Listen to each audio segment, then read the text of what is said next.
Welcome to the Chain Out Podcast with your hosts, Jeremy and Daryl. Hey everybody, welcome to Season 3, Episode 140 of the Chain Out Podcast. And like rain in Edmonton this summer, you can rely on us to bring you amazing Canadian disc golf content. Absolutely, that's right. We have two Canadian Nationals champions, MPO Thomas Gilbert, FPO Sofia Donnecke. We want to hear about how their weekend went. Thomas will be here. Sofia's on her way back from Grande Prairie. She's in transit. She'll be here as well. We're going to get started, hopefully, in about 15 minutes. Yeah. Are you excited for it? I am. Yeah. How's your week been? How was your weekend? You know, we usually get to see each other at least once on the weekend. You had to see me virtually. But did you have a good time where you're like, oh my gosh, the quietest weekend I've ever had? Yeah, I did not. You know, it was funny because I think you were so busy that I didn't get the flood of texts that I normally get. But no, it was good to see. You know, I was not busy playing disc golf, but I was busy checking disc golf. I was definitely following along on PDGA Live, checking all the different divisions. That's great. Yeah. Yeah, good. Well, this show and this past weekend are all about Canadian Nationals. You had said early on that you wouldn't be going, and you tried to make sure everybody knew. But no matter how many times you tell people, you can rest assured that you were missed, because people kept asking me, where's Daryl this weekend? Is Daryl going to come to Nationals next year? Is Daryl going to DF? It was a lot of Daryl. I'm like, I'm sure. I'm here. I'm you want to talk to me? So apparently you leave an impression on people and they need you in person. I was going to say I'll take that with a pinch of salt, but Keith is in the chat. He missed you. There you go. Yeah, Keith and I got to spend a lot of good time together. It was a lot of Edmonton time and everything for sure. We always say that about the FPOs when they, like we said before, we're in Clearwater. I think it was our FPOs in Alberta went all the way to Clearwater and ended up being on the same card together. When you go from here to Grande Prairie and you just end up hanging out with all the Edmonton peeps, is that just not?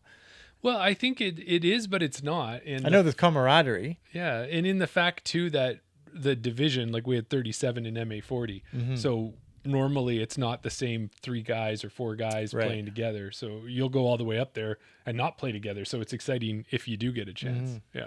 But one of my goals was to play the event, but to also help get content out there. And I don't know, I thought about you a number of times because I knew you were watching from afar, and you are our content provider. I might give content ideas, but you're the one who executes them, and I was making it sure everybody knew that. And I said to them, I'm like, what I tell Daryl is if I got something out, don't complain, because I actually got something out. So sitting from afar, did you see any of the stuff we were putting out? Were you able to keep up with what was going on? You know what? I did. But it was almost like a tidal wave of content from everybody. So everybody, you know, everybody up there, all our Edmonton people, plus, you know, Colleen and everyone from out of town and other people. Everyone is obviously putting out social media for Nationals. So it was a deluge of social media that I had to keep up with. So some things I may have missed, some things I may have not kind of liked or followed or whatever. But I think I pretty much seen most of your stuff. But I think one thing that we've always said, don't let good get in the way of great. Yes. So like you said, it's better to put something out than nothing. I'm not saying that nothing would have been better. No, I'm not saying that. You definitely did great. You put stuff out there. The social media part of me was like, oh, you could have just done that a little bit different. Just tweaked it a little bit. I gave you the mics. I showed you how to use them. Why aren't you using them? No, it's all good. Well, I think one of the key pieces of content that we put out was Clive Lovett was up there from Northern Flights podcast, Kamloops, and then Robbie Holden from Miss Manda was there. So the 3 of us were there. And when I was in Kamloops, Clive and I did a piece where he suggested that we do a drive and we do a putting contest. Right. So I said, well, now we got 3 guys here. Why don't we go all 3? But like, Robbie's 30 something and he's taller than me, and he's stronger than me, and he's bigger than me. But he was wearing sandals. Okay, there was that. But I beat him in the long drive. I wish I could. I wanted to get it open and measure it because it wasn't shown in the video. So for those of you who didn't see, we all competed. You saw some throws maybe in the grainy coverage that we did. But when it came down to it, I was that far, like a big fish, fishing tail. I was just that far ahead of him, and he was like beside himself. Oh, that I really? actually beat him. And I'm like, well, just because I'm wearing idios and you're wearing sandals, that's your problem, man. So I know come Dieppe, it's going to be a rematch. The rematch is on. It is. But I represented Chain Out, and I did win with the lightweight trail, Well, full S turn. One thing I didn't see, maybe you did, but I didn't see you wearing your Chain Out jersey. I seen you in your Canada jersey. I seen you in your Edgar jersey, but I don't see if there's any posts of you in your blue Chain Out jersey. Yeah, well, maybe when you watch Champs versus Chums, Oh, yeah, we'll talk about that a little bit bit later. Mm-hmm. Yeah, I did see a very nice social post from Sonia with one Mr. Mike Biette Yeah. in his Darryl Chain Out jersey. Except for you, I think almost all the Chain Out jerseys were out in the wild. Sonia had hers. Yeah. Mike Biette was there. Yeah. I had mine. Yeah. Mark Thompson had his. Right. And Matt Dwyer had his. Right. So over That the we know weekend, of. it felt so good. Yeah. Just looking around, and Right. I heard people tell me like, "Hey, I saw one of your jerseys on this course," and I'm That's like, awesome. and knowing who it was, and just so proud to have everybody Right. representing. That's awesome. Thank you very much, everybody. Mm-hmm. Well, that was a Canadian A tier, Jeremy. That means that we did a fantasy league episode. Mm-hmm. So why don't we give a quick fantasy league update? So Noah Higgins and Sofia Donnecke were the most popular picks, being chosen by 62% and 77% of the players respectively. After the 5 tournaments that we've done so far, after the first 5 tournaments, the standings were Dina Talgoy was in first place, 2,442. Charlie Chuck's Discs, 2,310. And Soaring Bird DG, just 5 points back. Okay, Of- sure. Yeah, yeah. I gotcha. Dina managed to hold on to the lead and now has 2,875 points. Mm-hmm. But we have a new second place. Really? Yeah, Mark Thompson jumped from 4th, I believe, all the way up to 2nd. He ran the gauntlet, getting all 3 MPOs and all 3 FPOs correct. Jumped up Wow. to 2nd place with 2,797 points. Well, good for him. And Soaring Bird DG still in 3rd place with 2,785. So it's close. Mm-hmm. Good that the leads are changing, the positions are changing, people are still competing. Yes, it's Exciting. good. We got this core group that have said from the start, Yeah, I'm not missing a tournament. exactly. And they are battling. Yeah, I was happy that I got 1, 2, 3, 4, 5, 6. Ah. Yeah. Split. So I had, I did have 1, 2, 3 MPO, and then positions 4, 5, 6 in FPO. Gotcha.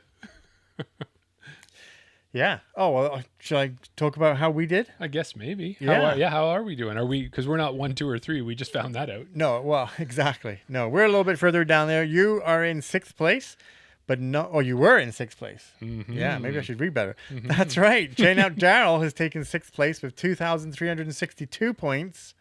Jeremy's dropped to 7th, 2,052. It was like 1 or 2 points between us. Yeah. Now I'm 300 points ahead, Mm-hmm. just in one tournament. It is crazy. We say it's close to the top, but I think we just kind of blew that out of the water by a 300-point difference. That is That's crazy. hopefully I But can come back. I was just going to say the next one. It can happen. Yeah.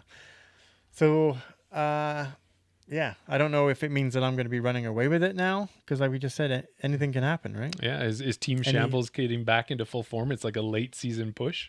I don't know about that. I guess we'll see. Yeah. Yeah. Still not too late to join the fun, though, just because you haven't signed up from the beginning. If you still want to enter a team, you'll still be entered in for the draw prizes. Yeah. I'm sure we're going to add more to it. I know we've got 2 discs in there at the moment. I do have a draw prize ad. Oh, we've got one to be added? Yeah. So we've got Noah Higgins. We talked about that. Yeah. A disc signed. We've got the Dieppe Open Players Pack. Yeah. Now, when I was out there, you've got to see this. It's the cutest thing. These are mini monsters Ooh. that Bill Letcher's mom, Bill and Gabby, that we had on last week, Right. her and her friends. I almost said, I'm like, this isn't a Happy Gilmore sweatshop, is it? But but they make these. So what are they? They are Looks these like little yeah, monsters. what is it? You hang them on your bag. They have a kneeling pad, so you can kneel on them if you like.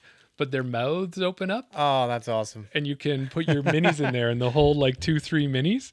So the mom has even Here we go. Use a Chain Out Mini and Yep. see how it fits. let's see, let's get it in there. Get in there. Oh, and there you go. Get that in, and Minnie's right inside there. That is awesome. This one's name is Paxton, pink and purple, cutie. Oh, It's they going to got- be a draw prize. They've got names. They got names. Everyone is named? Yes. So I have Tilly. Tilly's on my back. We might want to just leave that chain out in there for now. Yeah, there you go. Yeah, so there are prizes if you go in and you compete in the next event, which is going to be about a month away, Eastern Canadian Amateur Nationals. Then you'll have a entry into the draw. Perfect. I love it. Yeah. And when I was up in Nationals, you know who was there? A lot of people. Brian Henniger, Yes. Craig Sheether, Yes. Kara Hovius, Yes. and they were representing PDGA Canada. Of course. So they were out there. Brian said some words at opening ceremonies. Kara was taking pictures all over the place and putting them up all weekend. Yeah. So if you're not a member of PDGA Canada, you certainly should be, because they're supporting all of our tournaments, including supporting the Chain Out podcast and helping us make all these episodes possible this year. Absolutely. Yeah. Well, this is the point where we normally do a tournament review. But I mean, how can you top the best Canadian event that's happened all year? That's fair. We've talked about it since the very first, since we heard about it, probably since Ontario Nationals last year when we found out. Exactly. We've been chatting about it. For sure, yeah. So rather than do a recap of a random tournament, which we like to do, we like to give people shout outs. I'm going to throw some questions at you. Okay. Because normally we get an email or we reach out to a TD or something like that to get some answers. But, why do I need to reach out when I have you here? Yeah, well, really happy to be here, Daryl. Thanks for bringing me on. First-time guest? First-time guest, long-time listener and watcher. Yeah, you guys do great things. I'm just so excited to be here. Yeah. So it was the Canadian Nationals, A tier, in Grande Prairie. I want to ask you a little bit outside of the tournament to start with. Okay. I've done it twice now, champs versus chumps. How was that experience? Ooh. Like as a whole? Champs versus chumps is everything you said it would be and more. So having Sofia and Thomas there, having Nate do Nate things, doing his special little ads and talk about it was fantastic. And I don't know if this happened with you, because you've seen your playbacks, but I don't even know what Nate said about me. I know what he said about everybody else, but in the moment I was just like, I think I was focused on the shot. So jazzed on my shot and the fact that I was actually going to be doing it. Yeah. But yeah, no, it was good. And we'll bring it up with Thomas and Sofia. Right. But I unintentionally might have started some controversy for the chumps. Oh, we'll hear about that a little bit later. Now, I've been with you to a few events. We went obviously to what's that one called? Spring Runoff. Yes. And we went out and ate there a few times. We spoke to Sam, who gave you a great recommendation for food in Kamloops. Right. How was the food in Grande Prairie? Oh, well, I did. When we talked to Gabby and Bill, we asked them if they'd eaten anywhere nice, and they said they went to a Mexican restaurant. Yeah. But on one of my cards, I was talking, I said, hey, where do I go to eat after this? Because it's going to be lunchtime. I had a morning round. And he's like, oh, you got to go to the taco truck. And I'm like, taco truck? I'm like, okay, what tacos do I get? And he said, get the fish tacos, is what he said. Okay. Fish tacos are So good. we go to this taco truck that's parked really close to where everything's happening, kind of the Blue Building project, central area. Yeah. So we go over there, a mom and a daughter, Ecuador, Mr. Taco is what it's called. Okay. They've got fish, beef, chicken, pork, and there's got a four taco combo. So I had them all. Yeah. But I really only needed the fish. Yeah. It was delicious. Was it? It was fantastic. So yes, 2 for 2 now. Best sandwich and soup out in Kamloops. Yeah. Best tacos in Grande Prairie. Just goes to show you, if you get a food recommendation from somebody who's been there and eaten it, take them up on it, because it's probably going to work. Yeah. And apparently, looking from what K-Swirl says there. Wow, she just wants to know, how do you have so much energy, Jeremy? She's still recovering. Yeah. It was a long drive home on Sunday. I was really thankful to have Brock in the vehicle with me. And we had a lot of good topics to chat about. So. Right. Yeah, no, she says she had the little Ava pizza. Oh, okay. Good. Yeah. Ask Jeremy about his ice cream at opening ceremonies. I had a double scoop of ice cream from an ice cream truck, but I almost missed. I missed a little bit of opening ceremonies because I could not understand how long it was taking to make the ice cream. But Noah was getting some ice cream before me, so we were waiting for that. Then another family, and then I was waiting for mine, and then Matt Wildman was there. He got something called ice cream nachos, and after I got mine, I'm like, dude, I don't know how long your ice cream nachos are going to take, but I'm out of here. Right. But he said they were delicious and the ice cream was fantastic. Okay. So, and then Donna wanted to try some because Kristen and Tim's puppy was there. Yeah. Donna was very nice, just came over to inspect, did not actually share with me, but was totally ready to if I was going to. Yeah. So that's everything. You know, I'm sure the players' party was great. I'm sure all the extracurricular activities were great. We'll hear more about those later on. From what I could see of the scorecards, the courses were tough. They were playing tough. How did you find the courses? Oh, yeah. As amateurs, I think all of us can say, and even pros that were out there, those courses have teeth. And I think I told you I was a little bit nervous because they had 2021 Alberta provincial coverage or something like that. And when I watched that, those courses were not, it was just tough. The filming wasn't so great because it was just a one camera person not knowing where to stand. And it looked like trees everywhere in that. So I was a little nervous going to the courses, but man, they were manicured. They had tee pads. They had everything you would expect from the courses. Yeah. And they had all of these sharp teeth that would tear you apart. So as much as it felt like a game of skill, it was a game of mental strength. Yeah. That's for sure. And I don't know if it felt that way for the MPO and FPO at that level, but definitely from where I was standing. Do you have you played co-op in South Bear? Yes, those were the two. Which one did you prefer? I actually liked them both, maybe because I was playing as well as I was, even though co-op was the harder course.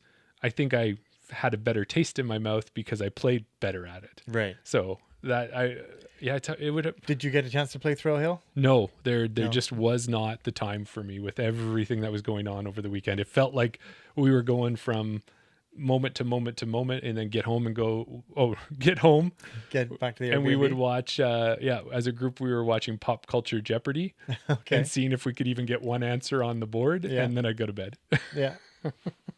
So it was a good time. Well, I could ask you a lot more questions. I find out a lot more things. We have somebody waiting in the green room. Do we want to get to that person, or we want to just do a little bit more? Yeah, let's get really quickly through a couple more of these things, I'm thinking, and then we'll definitely jump to our guest if they're ready in there. So they may not be ready. Do a quick pro news update. So we'll do that. There wasn't a whole lot of pro news going on. It's all nationals for us. Yeah. But last week was a Jomez Pro Series event out at Champions Landing. We didn't have any Canadians there, but this weekend is the Ledgestone Open. It's a DGPT Plus 4-round event, probably with a cut after the third round usually is what they do. Yeah. And we have two Canadians heading down to represent, and that's Chantel Badinsky and Rebecca Dawn. So as always, as we tell you, favorite them on your PDGA Live app and then cheer them on through their socials. And they always will look at those messages, and it helps give them a bit of motivation over the weekend, knowing that their Canadian home people are cheering them on. Absolutely. Yeah. Jeremy, now that you're back, hopefully you've got some time. We've been talking about it for weeks. Our Smith Lake Farm giveaway disc. Yes. We've got the questions. They're all in. Okay. Do you want to get out this weekend and maybe try and run some aces, answer some questions, and give away this disc? Yeah, I think that's a great idea. Think that's going to be happening this weekend? I could do it. You want to do it? What do you think? Maybe Saturday we'll figure it out, figure out the date? Saturday or Sunday, we'll try and put something together. We'll figure out the course and we'll... Are we planning to do this live or are we planning to do it? We can figure out the details. Okay. And what hole and all of that stuff? All right. Yeah, that'll be getting given away soon. Great. And then after that, we'll move on to this next disc, which we have in front of us here. Tax team. And this came from Mike Biette. Nice. One of our Patreon members and big supporters. Right. Saw him up in at Nationals, and he gave this disc to us to give away to the listeners. So that's a 168 Wraith. Ooh, yeah. Star Plastic Wraith. If anybody is interested in that, we'll figure out a way to put that on our socials and get that away after we give away the other disc that we've got to give away. Awesome. So many giveaways. All right. Well, why don't we do our quick sponsor shout out and then we'll get to our guest. Sounds good.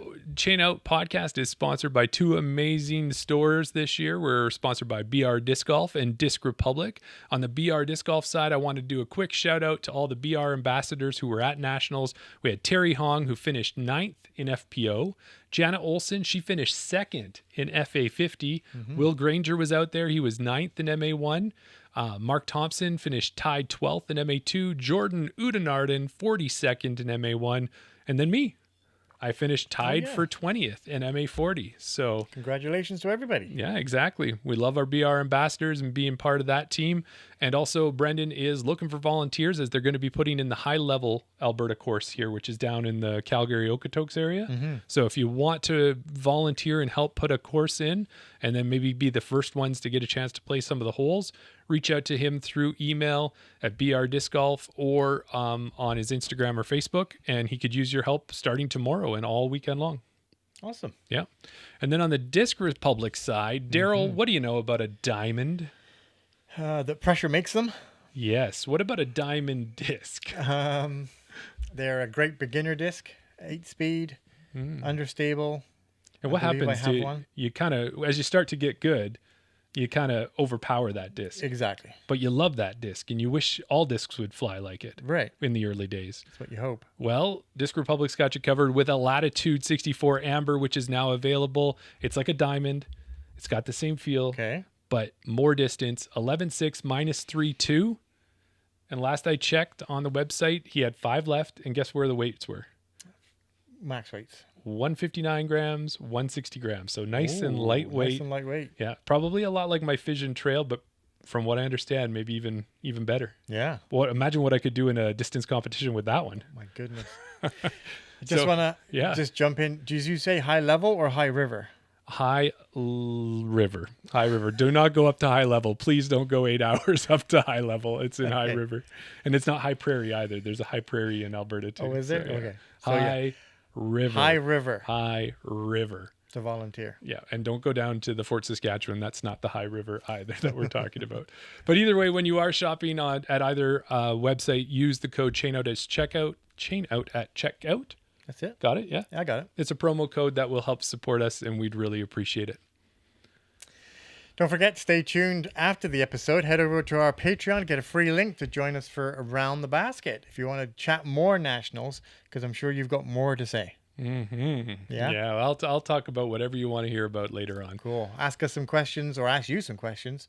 We get more interactive over there. We want to find out everything about nationals. Yeah, we'll go deep if we need to, or we'll talk about what you did on the weekend, whatever you want to chat about. When you're in the Around the Basket, anything can happen. There you go.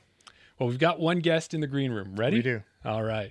So our guests tonight were up in Grande Prairie this past weekend, and I think both of them, Daryl, were on a mission. Mm-hmm. What mission, you ask? What mission, Jeremy? Hey, I'm glad you asked. Well, maybe reminding everyone out there that they are the best players in Canada. They did just that. Let's welcome our Canadian National MPO champion to the podcast, Thomas Gilbert. And when Sofia shows up, we'll bring her in too. Of course. Hey guys, thanks for having me. Of course. You're welcome anytime, Thomas. You know that. First off, we want to say in 2024, Nationals was held in Clearwater, BC. You took down the win that weekend. Last year, we went out to Ontario. You tried to defend the title out there. Unfortunately, it didn't quite go as planned. This weekend, though, in Grande Prairie, you won your division again. Crowned Canadian National Champion. Congratulations. How does that feel? Feels amazing. Super glad to be able to get back the national championship title. 3-time Canadian champion now, so that feels really, really good. That is awesome. Good. Now, I think we got to put it out there too and ask you with that is, like, what does it really mean? Because I haven't been a Canadian champion. Have you been a Canadian champion? I've never been a Canadian champion. No, I haven't either. So what does it mean to you to be Canadian national champion? Do you put more work into getting ready for this event? Is there more pressure for you, when you have a tournament and a title like this on the line? Lagging. Oh. Oh, there we go. Did I catch up, or do you need me to ask that one again? No, I need to ask it one more time. I cut it right at the beginning of the question. That's totally cool.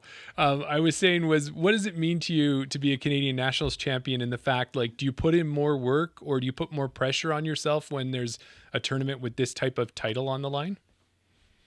I wouldn't say I put any more pressure on it. Like, it definitely, it means more to me. So I value the title of this tournament more than I would say almost any other tournament I play. Because I would love to say that I put more importance on winning the world championships, but I think realistically, there's at least a couple handfuls of guys that are in better contention to win that Gannonburg. But in terms of a tournament that I feel like I can actually win and has a really important title for me, being the Canadian national champion and just continuing to kind of hold and prove that I'm the best Canadian player is the championship and the title that I want the most. Nice. Yeah, no, that's fantastic. You've mentioned before about, this will be the one event that you would forsake pretty much any other tournament to make sure you're a part of. So yeah, I guess we know what it means to you. If we take a look back at your rounds, we're obviously not going to go through everything, but it looks like whatever you did worked for you because you had the lead from round one and you never gave it up. So you started with a 2-shot lead on round one. After round one, you added another 2 shots on round two. And then ultimately in the final round, you ended up winning by 5 shots. Was there any point over the weekend where you were looking in the rearview mirror, maybe thinking that someone was coming up behind you? Was there anyone that you had to watch out for? Or did you just feel in control the whole weekend? I felt pretty in control the whole weekend. There was a moment in round two, actually, where, what was it? Eric from, what's it? Eric Weeb. Weeb? Yeah. He started the hottest you could possibly start over at that other course. He birdied. He was 6 down through 8 holes with a bogey. Wow. So he birdied the first 4, bogeyed hole 5, then birdied the next 3. And he actually had a 3-stroke lead on me at that point.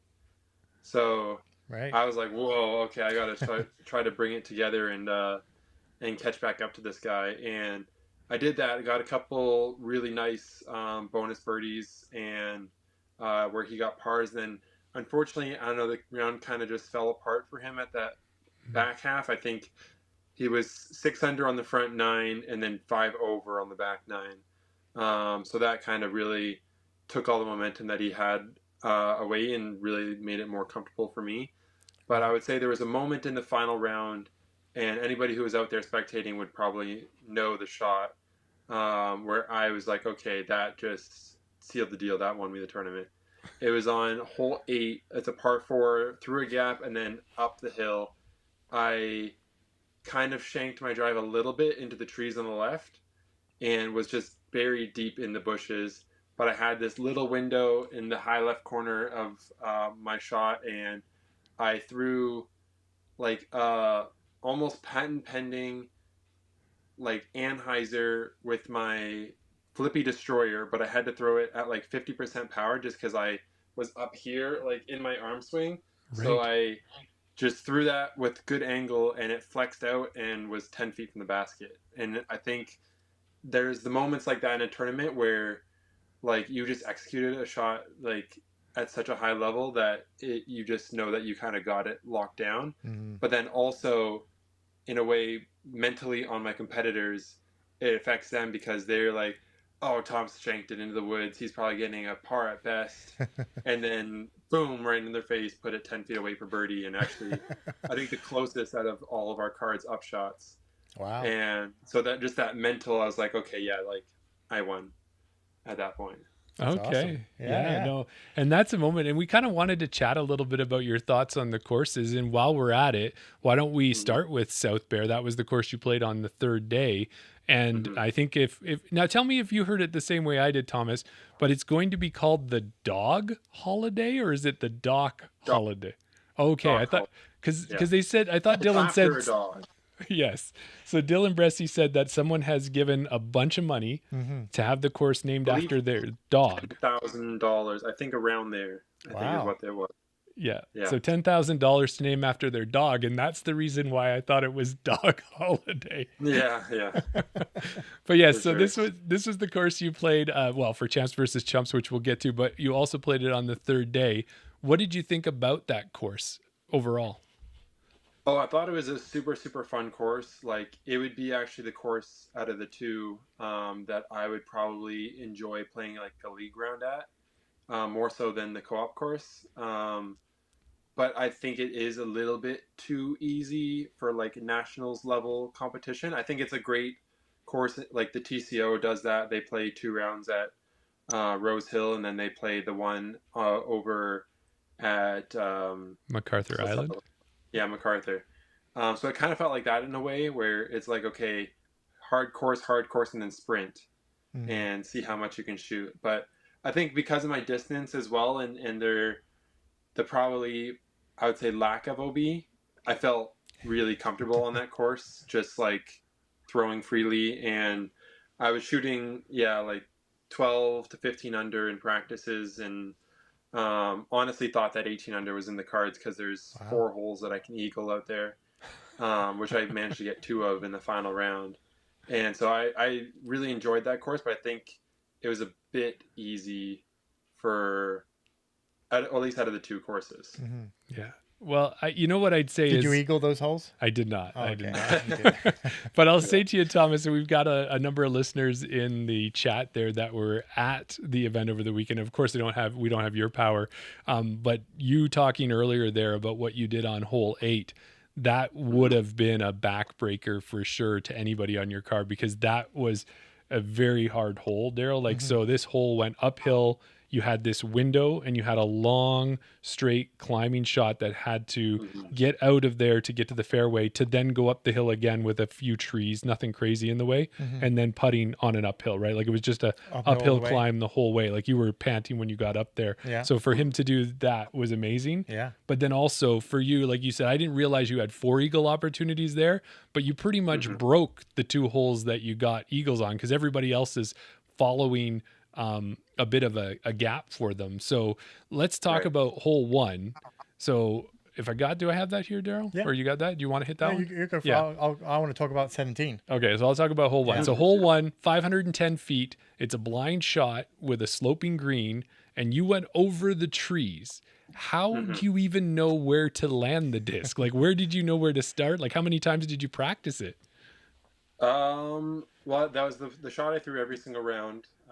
So I played 3 practice rounds on both courses, and I would say, like, I just have an idea. Okay, I know like which tree I'm aiming for over the top, and as long as I throw it with this amount of power, it should basically be there.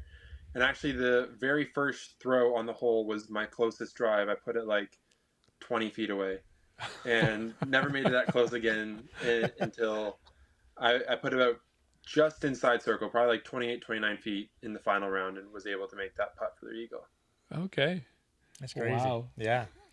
And we have somebody in the chat as well. Shelly is Shelly is in the chat asking, is there any video of your eagle on 17? And I just want to break this down, because I was watching the scorecards, and I had to keep checking this to make sure that I was getting the numbers right. Hole 17, 1,062 feet, call it 1,100. Yeah. And you got an eagle, you threw it in the fairway, your second shot 16 feet from the basket. That's like 550 to 16 feet accuracy. Like, that is insane. Yeah, no, it was pretty incredible. And actually, there's kind of a funny story behind the eagle, or like the shots that I threw on 17 there. Me and Nate were hanging out and warming up and doing all the stuff together, because we were teeing at 3 o'clock or later every single day. So we would just be bored out of our minds in the morning trying to figure out stuff to do. So we actually would warm up together and like do a whole bunch of things. And one of the things was go to a field and warm up, because his backhand kind of felt a little bit off, especially after the first round. I think he figured it out kind of as the tournament went on, and after we kind of practiced it a little bit. So we went out and we were throwing a couple of discs back and forth to each other in the field, and one of them was a Red Destroyer that I'd given him like 4 years ago when I first went to Prodigy. Okay. And it's such a good destroyer. And so I know it flies farther and straighter than any of the destroyers I have in my bag. And so I was like, "Hey Nate, how much do I need to give you to be able to use your destroyer on hole 17's drive?" And he's like, $2, give me a toonie. And so I was like, all right, sure thing, here you go. And I took his destroyer because it's just like a nice smooth hyzer flip. I don't really need to put any crazy turn on it. I just know it's going to very slowly flip up to flat, maybe get a little drift and then fade. And yeah, I blasted it probably like 560 or so off the tee. Wow. And with just like a very smooth shot. And then I was like, okay, how much to throw it again? And he's like, you already signed all the paperwork for the rental fee. So let's see, a dollar for the second throw. And so I gave him another $1 and used his disc again on the second shot and threw a hyzer just perfectly over the hillside, and honestly was like probably really close to going in because it was 16 feet just back left of the basket. So I'm actually really curious to see. I think you guys popped it up on the comments there as well, that Central Coast was there filming every single round. So I am very eager, waiting in suspense to see how close that shot actually was to possibly hitting for albatross. Yes. That would have been that. My mind would have been blown. Yeah, well, there's a lot of things that Thomas did that weekend that are going to blow people's minds when they get to watch them. Yeah. One of them, which kind of got a little bit of a leak from one of our listeners who got it on coverage, but you'll see it up close with the Central with the Champs versus Chumps coverage. Mm-hmm. But Thomas was out to play all weekend long. He always is. Yeah. Takes no prisoners. Well, Thomas, the other course that you played and you got to play the 2 rounds on it was the Evergreen Co-op course. And I had heard a lot of horror stories about it because I really came up the Thursday before. I didn't have a lot of time to do practice. I pretty much walked that course, but everyone says it's going to be so hard. It's so difficult. There's so many trees. And it was tough, but it wasn't maybe as bad as everyone made it out to be, is what I thought. But what did you think about that course? No, I thought it was actually really, really fair. I think they did a great job with the course design. And making all the shots like pretty good. I know some people kind of had a little bit of like complaints, I guess, about some of the fairway trees, that there was a lot of trees just kind of in the middle of the fairways, especially near the end of the holes.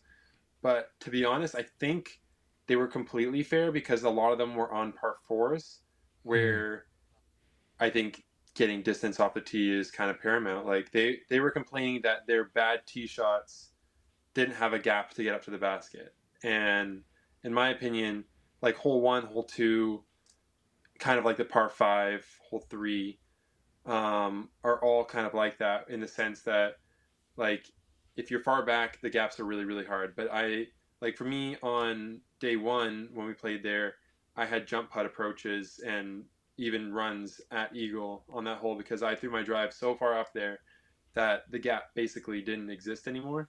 I was in the trees that people were saying are fluky. And so I think it's a good par 4 because they're short holes. Hole 1's like 400, not even 400 feet. I think it's like 380. And I think hole 2 is like 425 maybe. Mm-hmm. And so if you throw a good drive where you're getting 2/3 of the way down the fairway, those gaps become like almost obsolete. So I mean, I don't know, for a guy my skill level, but I think that the course is really fun and fair. There's a lot of rough, but that's like if you actually missed your line and went into the woods. And otherwise, I think the entire course was like set up quite well. I think it was actually my favorite of the 2 for the Nationals competition. Okay. Right. You mentioned, like you said, you played co-op Southbury. We had a question from Kristen in the chat and said, what if Southbury had been sandwiched in the middle instead of at the end? Do you think that would have had any difference? I think it would have just shaken up who made it to lead card the final day. I don't think it would have had much of a difference on the results. I mean, maybe Max Regetnik, who played really well the final round and moved into 3rd place. Yeah.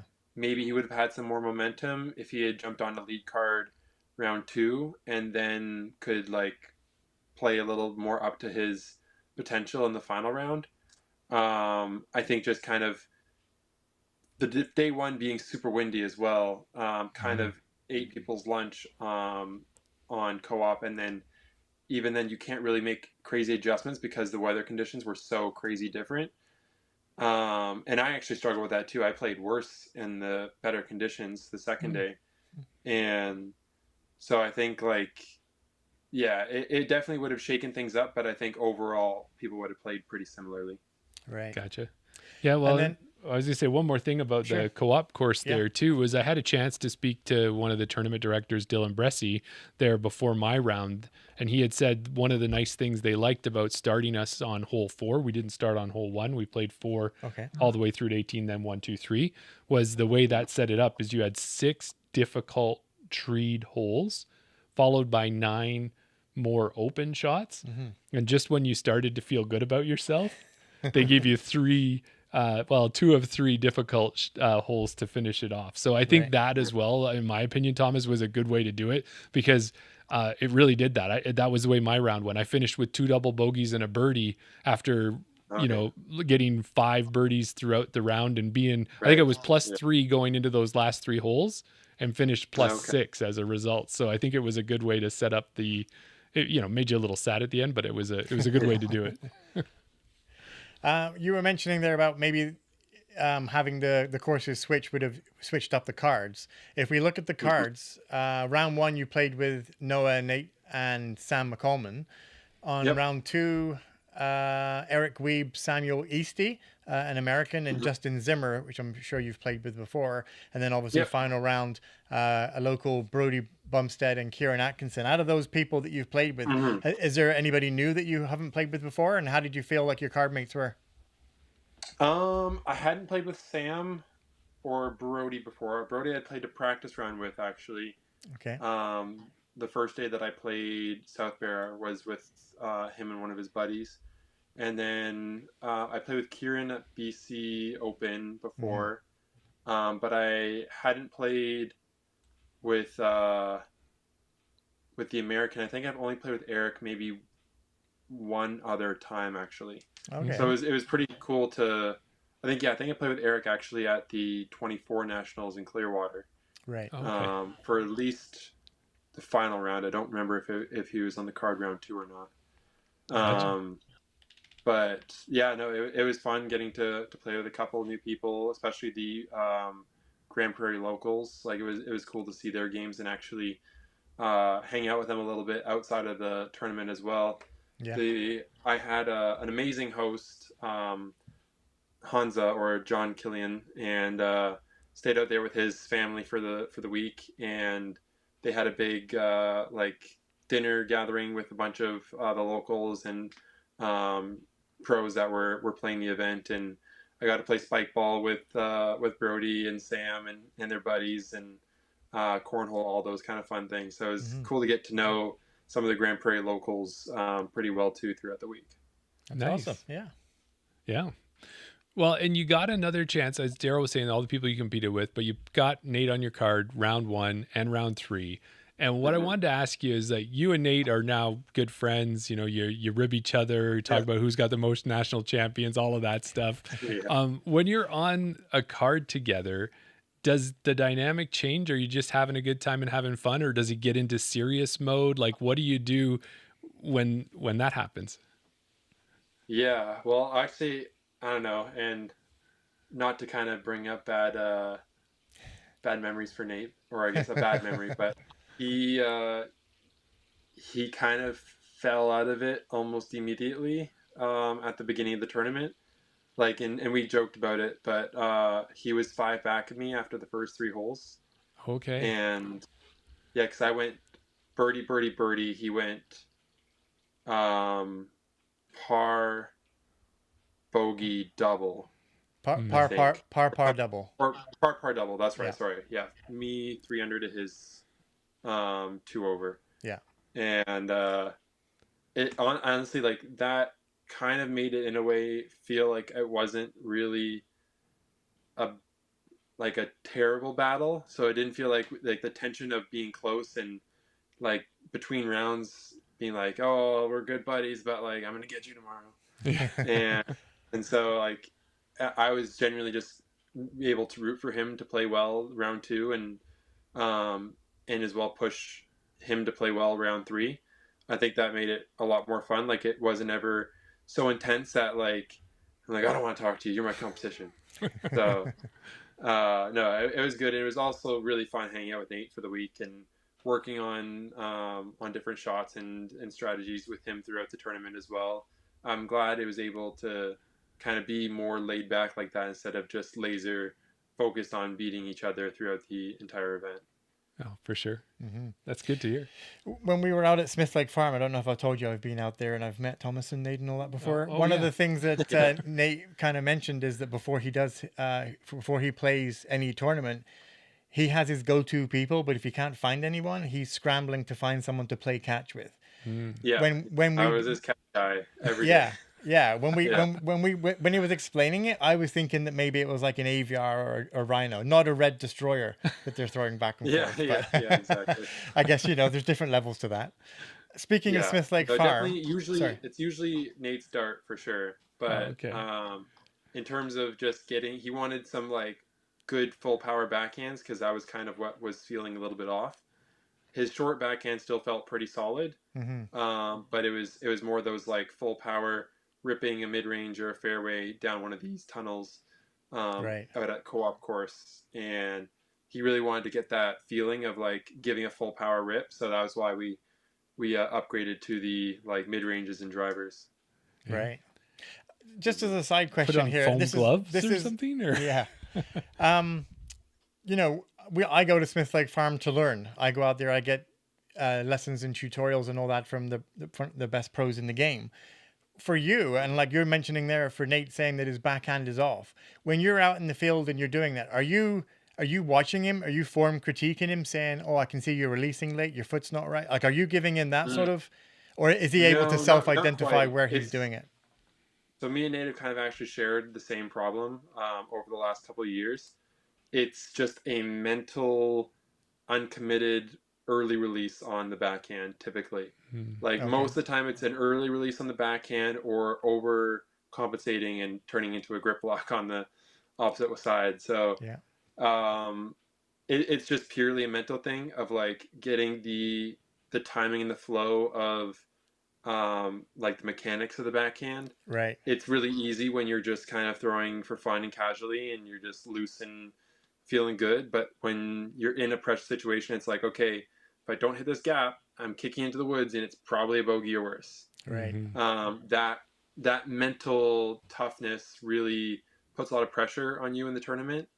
And because you're thinking about all the consequences of not hitting the gap versus just being loose and free and able to hit it. So that's kind of what we're working on in the field, is just finding that mental space of like being loose and free, and what kind of like little things, kind of like with the putting tips at Smith Lake. What's that little mental thought that you can just hold on to that one little thing instead of thinking all these different things and overwhelming yourself. So that's what we're doing when we're playing catch, is just trying to see what kind of like smooth thought you can kind of generate to be able to actually focus up and hit these gaps in the tournaments. Right. Gotcha. That's awesome. Yeah. Well, speaking of Smith Lake Farm, I was fortunate enough to go 2 years in a row. Being out there, we also mentioned that Central Coast was up in Grande Prairie. Central Coast was out in Smith Lake Farm filming the Champs for Chumps. They were out in Grande Prairie. Ian and Corey came up to Grande Prairie as well. You were there to defend your Champs title as well. How did it go? In the Grande Prairie Champs? Yeah. We played pretty good. Yeah, we don't want too many spoilers. I don't know if it's a spoiler allowed podcast or not, but me and Sofia played up a very good fight. I mean, there's a high percentage chance that you probably took down the win. That's all I'll say. Well, going into it, I think what we can say is Ian was, because we were doing 21 or 22. What were we doing there, Thomas? I think it was the 21st one. In Grande Prairie was the 21st. Champs. So they had said at the time, unless that's still a secret, there aren't any that haven't been released, are there, aside from ours? Yes. Oh, there are. I think both Smith Lake Farm ones, or the Smith Lake and Grande Prairie, have not been released. Okay. Yet. And I think there's one in between Smith Lake and Grande Prairie, wasn't there? Okay. I can't remember. I know Portland Open. They did one there, and I don't know if they released that yet. Yeah. All right. There's a few. Well, long story short, Yeah. Yeah, long story short, Ian mentioned a lot of wins. Yes. There were some other things he mentioned that were not wins, but Yeah. there were a lot of wins. I know I was excited to participate when I played in my 2 events, but I heard that there may have been a little bit of a rumor that somebody may have tried to sabotage the chumps. That to sabotage the champs? What are you champs? talking about? Was there some sort of sabotage happening? I don't know. I did, meet Thomas and Sofia and pretended like I'd met them for the first time, and then Thomas thought I might have sabotaged it. Do you remember that at all? I shook your hand. Not quite. No? Oh, okay. Yes, yeah. Okay, yeah. So I figured I didn't tell Daryl what it was because I thought you might want to tell him. What happened? Well, what ended up happening was I'd been walking around with my... yes, that's right. I do remember this now. Yeah. Okay. Did you want to go ahead? Sure, yeah. When you stepped up for your turn in Champs vs. Chumps, I think it was on hole 13, if I remember correctly. You were like, oh, nice to meet you. Joking to me and Sofia, because obviously we've met plenty of times. And I was like, my hand is sticky now. And I was like, oh, did you try to sap up my hand so we can get a little disadvantage on this Champs Chumps match? Yeah. Did you do that on purpose? Yeah. Well, here I'm going to try to defend myself here. Let's get to the bottom of this. Because it looks bad, and I don't know that there was any filming on it, so there probably wasn't. But I was trying to be myself, trying to be funny. I was trying to be like, hey, Sofia, pleasure to meet you. This is so great to compete against you. Good luck today, Thomas, that kind of thing. But I had my satchel bag, and it had one of those little wax thumb things on, and I must have been playing with it while we were walking around. So when I shook Thomas's hand, whatever was on my hand got on. He's like, my hand's sticky. I don't have grip here. What are you trying to do? Are you trying to sabotage me? I mean, I wouldn't put it past him. Yeah, and you know what? You can watch the whole. I don't think it made that much of a difference when you get there. Right. I threw a great shot. I don't know what the shot was for, but yeah, awesome. You'll have to watch the coverage. But yes, it was not on purpose. Everybody out there, it was total accident. Yeah. Don't worry. I think my next shot might have been about 5 feet away. So yeah. I don't think it worked on that hole. Yeah. No. Well, Thomas, as we kind of get closer to wrapping it up, you'd mentioned hanging out with Hansa and Sam and the crew up there. There were so many great events in the weekend. We had the opening ceremonies. They did so well. There was the concerts that were happening. We had the Fantastics players party and the long drive. Did you have anything else which was kind of a highlight for you from the weekend that was off the course? I mean, honestly, I would say hanging out at the house was probably a huge highlight for me, and just being there with the guys, and they were such great hosts. Getting to play with Hansa's kids throughout the weekend was pretty fun too. I think just the whole community there, both Greg and Dylan, who were there running the tournament, are great guys and did a fantastic job with their first nationals. Honestly, one of the better national championships I think I've been a part of. So, kudos to them. They did a fantastic job, and also just making an experience for everyone that went to the tournament. I know sometimes tournament directors get wrapped up in more focusing on the competition, but they genuinely were awesome at making something fun for everyone to do each night after the event ended. They had a great players party on Saturday night in a awesome location where there's honestly things going on almost everywhere the entire night. I don't think it'd be easy to get through all the different things that they had for us players and spectators, fans, whoever was there to come and participate in, and then as well just a clean tournament through and throughout as well. Agreed. Awesome. Yeah, and even seeing Team Canada was there representing, and I know all the new gear and swag that's out there for sale is going to be coming, but you guys had cards there and had some toques and stickers, so it was neat to see that, and hopefully we can see some more if Team Canada is at other tournaments. That would be a great way to continue to support you guys for your trip to Lithuania. Oh, absolutely. Yeah, that'd be pretty incredible. I just wanted to jump back into the chat here for a second because Kristen asked a question right at the beginning, but I think it's a good time to put it in now. She mentioned that when she played the courses, she found that she was relying on other discs than she normally would. So she wanted to know which disc was your workhorse over the weekend? Had it changed from discs that you normally use, or was it kind of old reliable that is always working for you? Yeah, that's a good question, actually. I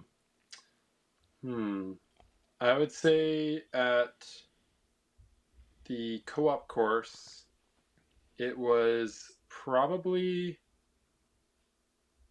my mid-ranges. I don't know if I can list it to just a single one, but definitely my mid-ranges in general were very reliable to just be laser straight down these gaps. I'm very fortunate that I can still throw a mid-range 400 feet. So it was plenty enough distance as well to make out my way down these fairways.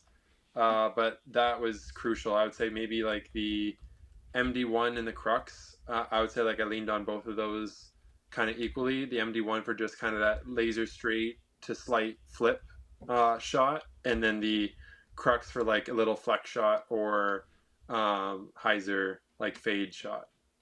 Okay. And then I guess on the other course, probably I had this yellow destroyer that I was bombing over all the par fours, and I would have used the yellow destroyer if I didn't have Nate's red destroyer on the par five. So gotcha. I had this yellow destroyer that was really helping me break the course apart, and that was the one I threw that incredible shot with on hole 8. So that's definitely got to be the highlight disc of that course. There you go. Makes sense. And I think kind of Thomas touched on it earlier. We always talk about the GF Open. They try and Thomas proof the course and things like that. Yeah, Luke Thomas tried. mentioned it earlier. I think the way to Thomas proof a course, just add OB. Yeah. Oh yeah. No, they don't want to do that. Thomas would not win tournaments if they just added a ton of OB. Right. Well, speaking of throwing 400 feet with a mid-range, there was also the long drive competition that happened, but miraculously, you did not take that. You did not take down that mantra. That was up for somebody else. You got to play with. You got to throw with other people like Xavier Olsen from Edmonton, Kai Sotnikow, Drew Biette, and Jackson Peace. What did you think of that competition? Oh, these young kids can just absolutely rip. And as well, the only thing I'll say is it was kind of a sketchy tee pad. Like it was concrete the first half and then dropped down about 2 inches and was on grass. And then right after the end of the tee pad was just a hill.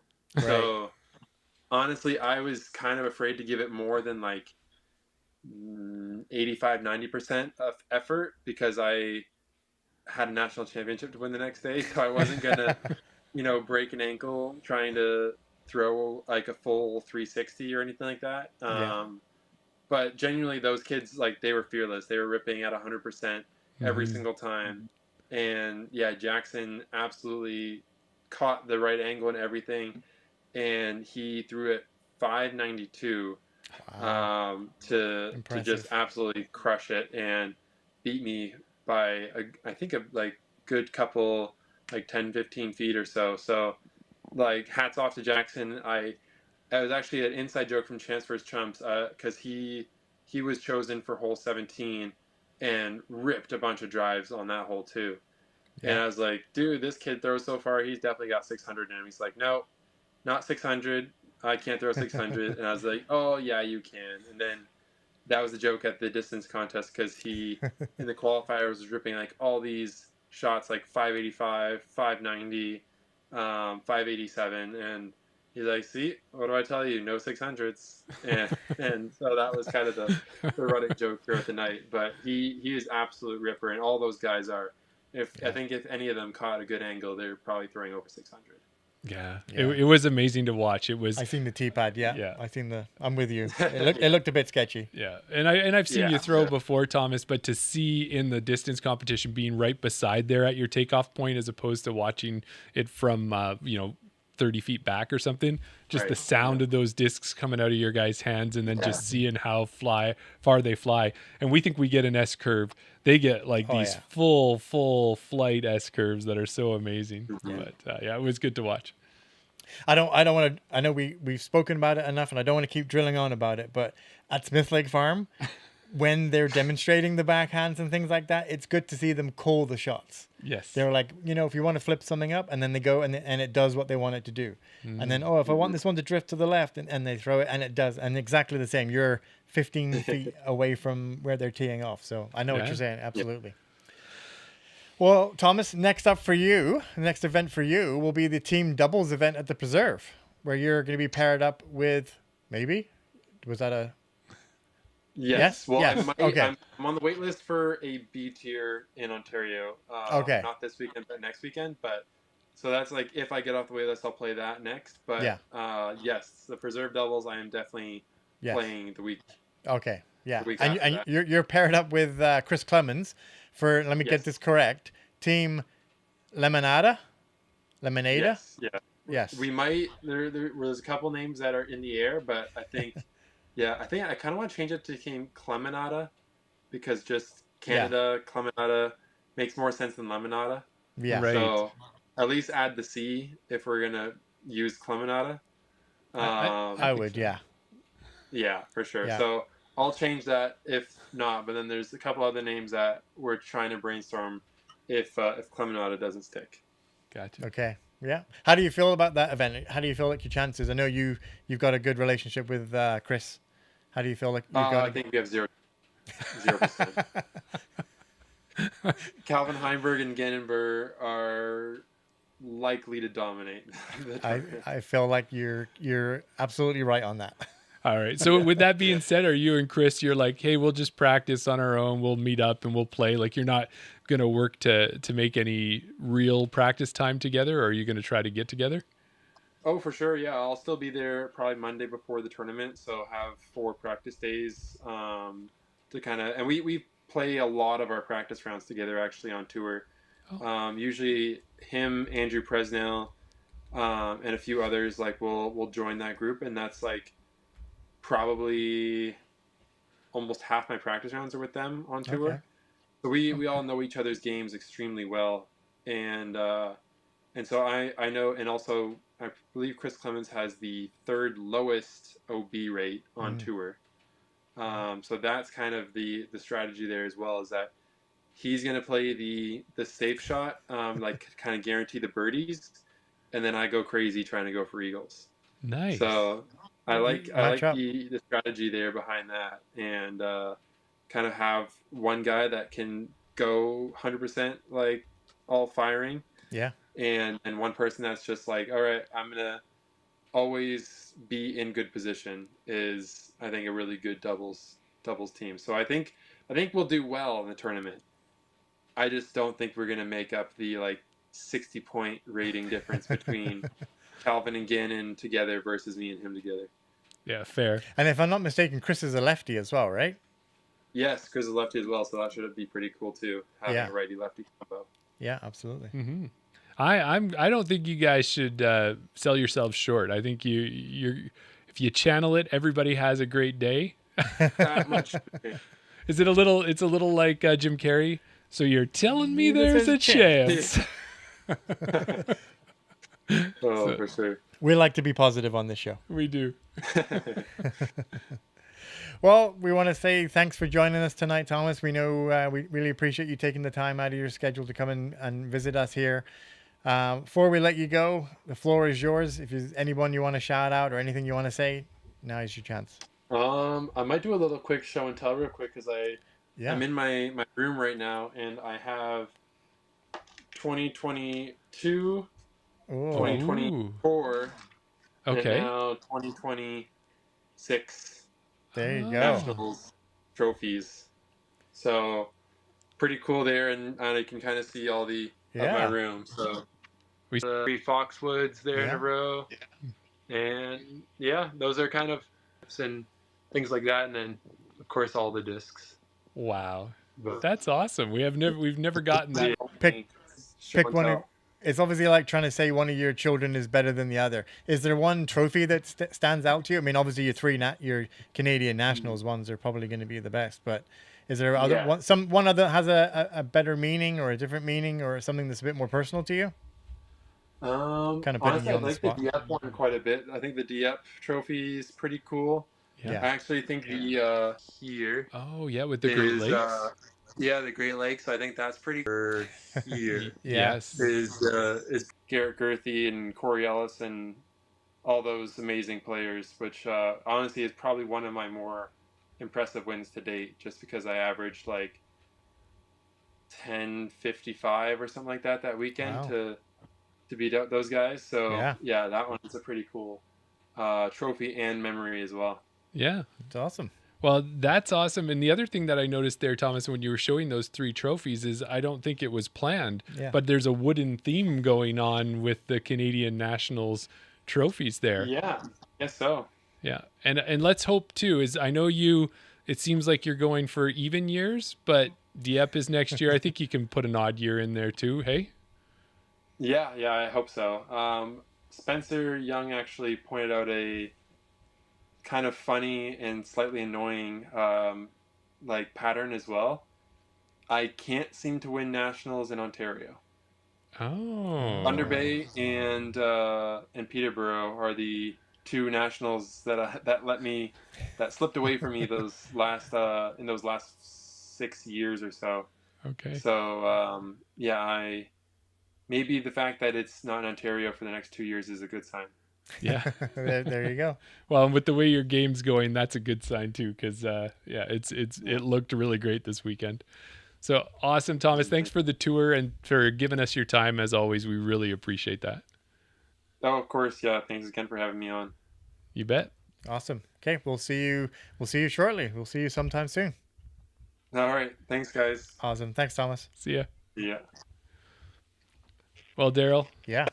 What do you think? Thomas is always great to talk to. Yeah. So and doesn't it just feel right though, having a Canadian national champion, actually having 2 Canadian national champions again? Now, don't get me wrong. Mm-hmm. Paige Pierce, really cool person, right? Really nice person. We chatted with her. Yeah. Ryan Mon, had him on this podcast. Really nice. Yeah. But they're not Thomas and Sofia. No, they're not Thomas and Sophia. So it's always good to have a Canadian winning Canadian nationals. Yes. Now, we will mention too, Sofia was planning to come on. She still might. She still might if she comes on here before we finish up. We'll have her on for a bit, but she was driving from Grande Prairie back to Kamloops, back to the ferry. She's Victoria. There's so much she has going on. Mm-hmm. So if she was actually going to join us from her car probably. So she's done that for us before. She always makes it work when she can. Yeah. But yeah. Maybe she's out of range or she's driving. Yep. And if not, then maybe we get her on another episode. But maybe we could, do you want to talk about a few highlights of Sofia's that we knew about that we kind of put into the questions and such? Absolutely. Yeah. So if you hadn't looked at PD... Well, hang on. Let's just give Joel a quick shout out here because he says he finally gets to catch a portion of the live. Oh, fantastic. Good to have you catching it live, Joel. You know what? Why don't we give a quick shout out? You got Shelly in the chat. Colleen said, sure, it was an accident, referencing your sap on your hand. I'm glad that he didn't remember for a minute there, but that's just because you're bringing up bad memories. Well, I was just worried he was going to be like, oh, yeah, but... I guess nothing phases him, even if you slap some wax on his head. Exactly. See, that's you trying to be funny again, almost jeopardizing the chumps. Almost getting disqualified from champs versus chumps. Yeah. And we got Kristen in the chat, obviously. Keith in the chat. Ducati 132. He said he was holding... I didn't want to mention it to Thomas because I didn't want to spoil it. But he said that he was holding the umbrella for the shot cam to watch that shot come in on 17. He said it was super close to going in. It was just coming in too high. It had a chance. Well, and that would make sense that someone would be holding the umbrella because towards the end of their round, they got some rain. That was really aside from the wind, it's the only weather they saw. Speaking of Spencer, Spencer's in the chat as well. Hey, Spencer. And Shelly, I've already mentioned. Dylan, Sam. Josh. Josh is all the usual suspects are in here as well. And I think really appreciate having everybody stopping by. And a lot of those people were up there, and we got a chance to visit and hang out and even throw a few holes here and there or have a beer. And that was really one of the highlights. And what I think for anybody out there who hasn't been to Nationals is get to Nationals just for the camaraderie with all the other players. Now, we've spoken about this before, and we can get back to Sofia, but I just want to kind of touch on this just a little bit. We've spoken about this before. Whenever we go to events, we're just Jeremy and Daryl. We're just MA40, MA50 players. Yes. And then all of a sudden, we'll get a tap on the shoulder and be like, "Are you Jeremy? Do you do the podcast?" Did any of that happen? Were you getting people coming up to you? How is your wrist from all those autographs? No, there was no autographs given, but the one thing, except for your 2 autographs. I think Colleen's in here. I think she really enjoyed that. I got a message. The discs. Yeah, I got a message from Chris saying that he appreciated it. Okay. And showing them around Edmonton. So yeah, Colleen and Chris, you're welcome. I don't know if you'll ever throw them. They were just 2 discs that I had. And you mentioned that you throw them, so I just donated 2 discs to Chris and Colleen. So Daryl gave 2 discs, but he also autographed them, PDGA number and everything. You told me to put the PDGA number on it. I just thought it would be funny to actually have a disc signed from me. Well, then you told me you were going to write a whole story, and I'm like, well, you don't go that far. Well, it all started. It was going to be good. Could be like, hey, throw an ace, or something like that, or good luck throwing, or just like a positive vibe. There you go. Well, here's what I'll add to answer your question. This is what did happen. On the 3rd round, I played with a gentleman, David Darling, was on the card with me. And we were introducing ourselves. I'm like, oh, I haven't had a chance to play with you. It's great to meet you. He's like, yeah. One of my buddies said when he was looking at the scores after yesterday, he's like, you might be able to play with that Jeremy podcast guy. And then I was like, was he saying it in a good way or was he saying it in a bad way? Overall, I think we had a good time together. I was giving him a bit of a hard time because there was kind of I said to him, I used to watch Sesame Street growing up. And I remembered a song. One of these things is not like the others. Because what would happen is 3 of us on the card, me being one of them, would get a bogey. Right. And then he'd get a birdie. So he was never just playing with the card. Right. And then towards the end, I said, I shouldn't have said anything because then he was matching my score. So we got a double bogey together and then we got a birdie together. So it turned around, but I think he got a little bit of a kick out of that and we ended up having a good time. So no, there is no famous podcast stuff like that yet. No. Okay.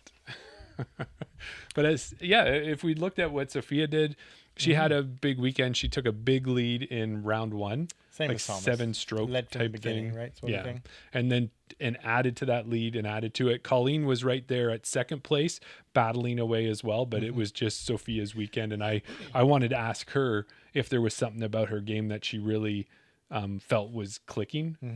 Whether it was was she doing some bombs, was she threading her lines, or was she just doing everything? Was her putting working? Right.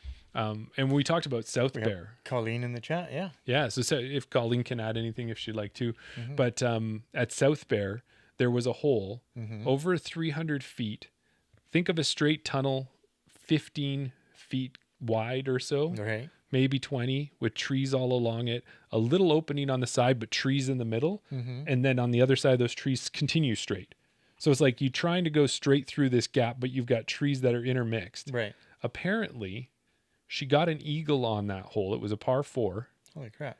And she hit a spectator that was by the basket who shouldn't have been in the way at all. Oh, no. And that's what I wanted to know is I'm like, had you not hit the spectator, would you have gone past the basket? Like, did you just shoot an arrow from a bow, or what did you do? Yeah, did it hit the spectator and just drop right by the basket? How much did you pay him? Yeah, exactly. Or did he make her have to do a big putt? Right? Like, was it a circle 1 long putt that could have been parked? Right, yeah. Was it an ace run? So Colleen just says that Sofia throws so good, so consistently. Oh, gotcha. Yeah. Which... that's what it takes to win, right? And then what's Kristen say there? The last time we saw Sofia at Nationals in 24, she was knotted up with lots of women. She's now spent 2 years touring.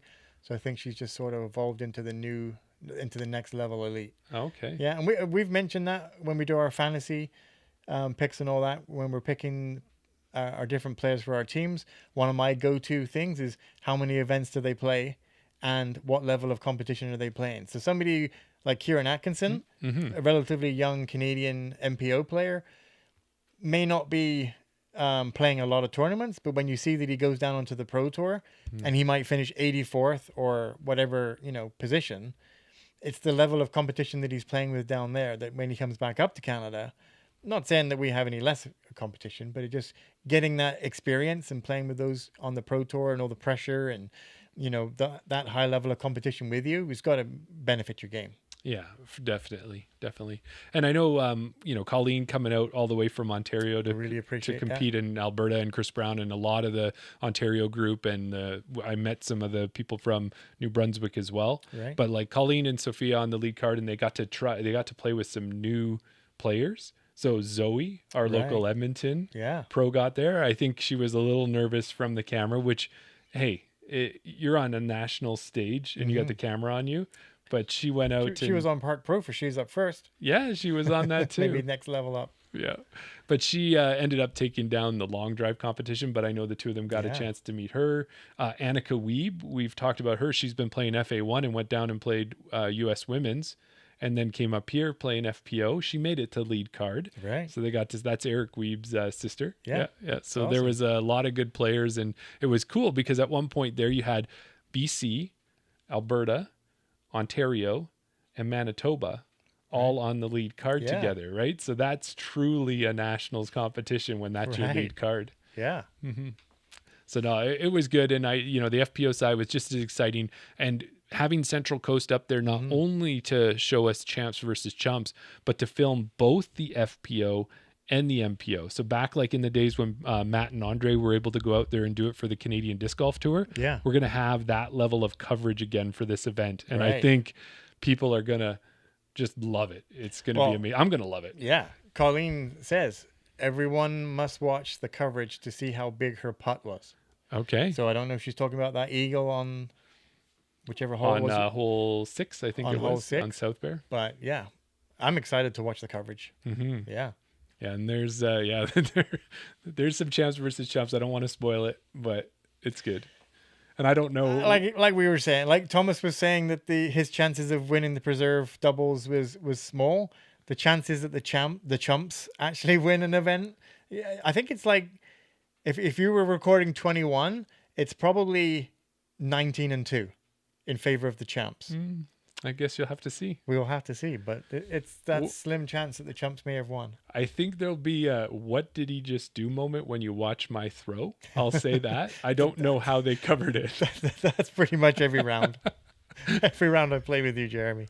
Exactly. Yeah, for sure. But that's kind of it. Sofia didn't get a chance to do the long drive competition. She had some blisters, I think, that she was nursing on her finger. Okay. But obviously she was able to get through it for the rounds. So that was there. And it was awesome.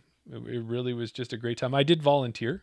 Yeah. So I got to see in the morning most of the volunteer days the FPOs come through. Yeah. I think it was quite funny was on the last day, they had me go out to hole 2. They really wanted me out on hole 15. Right. But they said, can you go out to hole 2 for a little while and then watch the cards and jump over to 15 when the cards start rolling through there. Right. So the FPOs all come through on hole 2. Hey, Jeremy, fist bumping. We're doing all that. Thanks for your help. Appreciate you guys, all of that. Then I'm on 15. And they get over there. They're like, dude, what are you doing over here? Right. Yeah. But it was good. It was awesome. Kristen just wants to say thank you for spotting. Oh, yes. Yeah. Definitely. I appreciate it. And Kristen was out there spotting. She actually spotted on the same hole I did, but she did it for the MPO when they came through. Yeah. So, yeah. Speaking of volunteering, so I don't think we mentioned it at the top of the show. We didn't. Yeah. Should give a huge shout out to somebody that we've spoken to before. It was a big part of Canadian disc golf. You like to call her the legend of Canadian disc golf. Yes. Ms. Carrie Neal. Yeah, winning the 2026 Volunteer of the Year. Yes. Well, I don't know if it's a yearly thing, but she just took down the Volunteer of the Year award. She did. Huge. And so congratulations to Carrie. Yeah, it was the third time it's awarded. Right. So first year it was awarded to Craig Sheether. Yeah. And that's where we got the Play 5 Volunteer 1. That's right. Then Duncan Dixon and Ben Smith won it last year. Yeah. And then Kerry Neal this year. Now, what we should say is Kamloops showed up strong. Oh, I seen the photos. So opening ceremonies. Yeah. They've got their tent. They're all wearing Kamloops jerseys. Yeah. And they're out there. And I talked to Kerry afterwards, and they had put in their bid for nationals, which we haven't talked about either, because there was an announcement about 2028 nationals. Right. So they're out there. They're hoping they're going to win because they've got their bid in there. Yeah. And then Brian goes up, and what Kerry said was that everybody who had an opportunity to maybe be in for Volunteer of the Year as a possibility wrote a little bit about themselves. They, like Brian had asked, can you tell us a little bit about yourself and what you've done and what would make you a good candidate type thing. Okay. So there was a bit of communication there. Yeah. So she's listening to him read, and she's like, wait a minute. Yeah. That's what I wrote. And so she gets caught off guard, doesn't expect this coming, doesn't know it's coming, and gets that. And then even though she's part of Can Disc Golf, she had to remove herself from the bidding and awarding process of nationals because that would be conflict of interest. So she had no idea because her club was in there. Right. And then they get announced for winning the 2028 Canadian Nationals out in Kamloops, which will be fantastic. So Kamloops cleaned up. Yeah. And deservedly so, because they're just such a fantastic community. Yeah, absolutely. Yeah, we talked to Thomas there about next year in Dieppe. We didn't get a chance to announce that it's the 2028 because that's what Can Disc Golf is doing now. They're giving a 2-year lead for the nationals. So 2028. Yep. It'll be in Kamloops, coming back west. And I think another thing that's happening pretty good, and some of this is dictated, there's a lot of support, just so everybody knows out there's a lot of support for these tournaments that comes from the cities, the towns, the municipalities, sponsors. So when we spoke with Luc Richard, it sounds like nationals next year will be into September because it's the shoulder season. We know that doesn't help for a lot of our players that are in education, but that's going to be what works for the sponsors and everything else. So that'll be shoulder season in September. Yeah. But then speaking with Kerry, when they talk to the city of Kamloops, Kamloops has a specific weekend and it's likely going to be July. So we had July this year. Yeah. Well, we had September last year, July this year, September next year. So even then, you know, I know we want to go to all of them, but if you are in education, at least you know Kamloops will be one to put on your calendar. Hopefully plan ahead a little bit. Yeah. That's awesome. So, and I was out there for TCO. They know what they're doing. It will be fantastic. And I think we saw it in the post. They've recruited Logan Lake, Copper Ridge. So that course there, we've seen it on coverage with Park Pro before. Yeah. And Brett Hanna and the group have really developed it. So you've got Logan Lake and Kamloops working together. It's going to be all-star. And I want to say they're talking like big numbers they're looking for. Big numbers. Oh, I can only imagine. Yeah. Another shout out for Jeremy, Joe Henderson. It was awesome seeing you twice on the course that final day. That guy pops up everywhere. Thanks, Joe. And it's also, too, is making sure I don't socialize too much, right? There is a game going on here. Exactly. There's a little bit of pressure. People are in the moment. Yeah. They don't want high fives. Oh, and these holes were tough holes. Yeah. Some of them maybe needed that pat on the back. I think everybody played them well. Like they were out there doing a great job. Yeah. Copper Ridge, so good, says Sam. Mm-hmm. Yeah, Sam will be coming out there. It'll be bun and bowl time in 2 years from now. Or bowl and bun. Yeah. Yeah. Just eating blueberries. That's the last thing there was a lot of blueberries on the course and Saskatoons. So while I was volunteering. Right. Yep. There was free snacks for volunteers. Free snacks for volunteers. I love it. But yeah, we could talk about this all night, but why don't we move it over to Around the Basket? We should do that. Yeah. Okay. So as we get going at this point here, if you're listening still, which I see a lot of you are, and we appreciate it, jump over to YouTube, subscribe, jump onto Facebook, onto Instagram. When I said that not everybody wants the high fives, you know, there's different mentalities for different people. Okay. Some people are, you know, they've got the pressure on them. They need to focus. Some people maybe not so much. Some people are there just for the fun and the vibes. Kristen she wanted the high fives. She was like, Jeremy, did you see my shot? Did you? It was a bomb. And it was a bomb and it threaded trees. So definitely. Yeah, I can only imagine. Yeah. No, it was great. So definitely thanks for supporting us. Check out our Patreon. If you want to buy a hat like the beautiful hats we have, they're $20. Lots of ways to support us. And we'll continue to try and support you, bringing you lots of giveaways and other opportunities to get free stuff with us. Mm-hmm. Mm-hmm. Absolutely. Just waiting for my graphic to show up. If it'll show up. If it's not going to show up, it doesn't matter. Yeah. Do we say what we're doing? Or do we just wait till the music just kicks in? Oh, well, I have to push another button for that. Oh, okay. Gotcha. All right. Oh, you're doing all of these. I was doing those. There you go. Subscribe. Why don't you? Yeah. And all right. Are you ready? Yeah, I think we're ready. It's almost time. People have checked out already? Probably getting there. They want to wait for the end, right? They know what comes. They know what it is. I would drum roll, but you've said don't tap on the table. Don't tap on the table. It makes a noise. Okay. If you're new here, this is the drap. This is the dad rap. This is how you know it's the end of the show. Canadian Nationals just took place. Judah Hawks got a Nationals ace. Carrie Neal won Volunteer of the Year. Nationals in Kamloops, everyone cheer!